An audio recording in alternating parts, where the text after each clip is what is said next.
Oh, sorry. Hi. So this video is why do so many of us live in fear? My friend yelled at a frozen computer. What's wrong with you? Work. A tiny rainbow striped ball spun mid-screen, faint grinding noises issue from within. Why are you doing this to me? My friend pounded the desk. I was just using you as usual, then bang. Should I sit waiting while you may or may not regain semi-functionality or shut you down?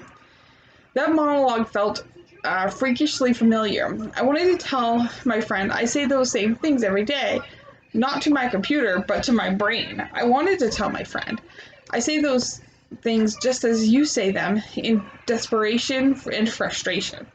But it's worse because I can't shut my brain down. A brain is a body's computer, responding to stimuli, connecting disparate entities, programmed to translate, talk, solve problems, search, and distort data. Reveal, result, and some of us have brains that, like computers, freeze because some of us live in fear. Sometimes it takes the shape of pessimism. We will we will miss our plane and never get refunded or arrive. Sometimes it takes the shape of anxiety. Did I mispronounce his name? Do I smell smoke? What was that sound? Sometimes it takes the shape of panic. Oh my god, my heart, my breathing, I'll die. It also takes the shape of obsession, compulsive nightmares, phobias, which people who don't live in fear, aka the majority, experience rarely or not at all. Not that they are all brave and we are not. More on this later. But those who don't live in fear by nurture and or nature have been spared this sticky and thin, sometimes thicker, sometimes suffocating membrane of inherent dread that that coats us, live in fearers head to toe. Not that we want to, who would? This is the first fact those who don't live in fear should understand. Before they shame and scold us by calling us scaredy cats and snarling, just grow up, or ask us, what is there to cry about, or what could possibly go wrong? If only they knew. For us, fear is not a choice. A little fear is necessary for survival. Ask Annie's gazelle, but too much fear can be as crippling as too little. Things happen to some of us that blitz the normal terror regulation algorithm, altering our biochemistry. Trauma, yes, even non-physical kinds can spur chronic hyperactivity in the amygdala, an almond-shaped brain structure that detects and signals fear. Stuck in high gear, the amygdala constantly commands the hypothalamus and pituitary gland to release the stress hormone cortisol. Meanwhile, the traumatized brain's prefrontal cortex, whose job is to assess threat levels, becomes habitually underactive, unable to say reliably, authoritatively, okay, no danger here.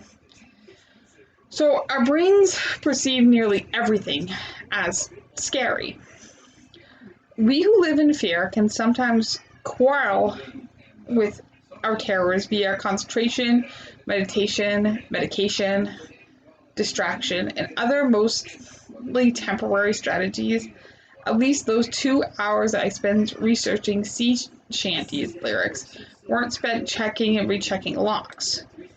We fight fear, but for us that means having to fight it, not just on actual battlefields or burning roofs, but nearly everywhere, including places where regular people could even fathom feeling fear, such as bathtubs and laundromats.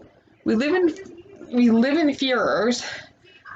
Fear not only pain and death, but things our small selves felt could kill us: blame, humiliation, closeness, anger, um, failure, trust. What happened to us? You remember. The specific story does and doesn't matter because we can neither alter history nor deflect its damage in retrospect. Telling ourselves or being told today that what happened back then should not have decimated us doesn't undecimate us and possibly renders us more helpless, self-hatingly ashamed. Rather than strive to turn back the clocks, we must learn to inhabit what for us seems a perilous present. We must find our strategies, such as sea shanty lyrics, but the first is self acceptance. We, the fearful, take longer than no fearers to do some seemingly basic tasks, not because we are lazy, stupid, or otherwise bad, but because our brains are wired to perceive in those tasks a million risks. Courage is not a lack of fear. Courage is a feeling afraid yet still doing what one must. Imagine that every breath is almost like a tornado, every sparrow rabid, yet still opening the door and stepping out. So that was just an article for that.